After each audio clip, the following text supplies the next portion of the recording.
哇！今年國慶同埋中秋節，香港政府真係響應環保啊！幾個都係呢啲咁嘅燈籠，可以循環再用，就幫政府慳返好多錢。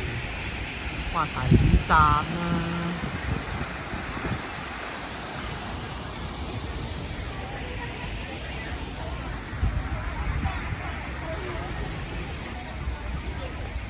哇！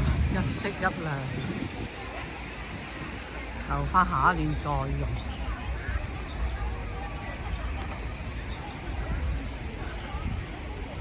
中年好聲音嗰個棚拆咗添喎，唔使喺度唱歌啦，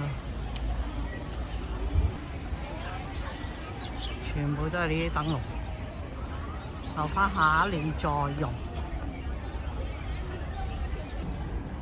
響應環保啊！最著名嘅瀝源橋啊，沙田雅港先有啲旗幟飛揚，其他嗰兩條橋都冇啦。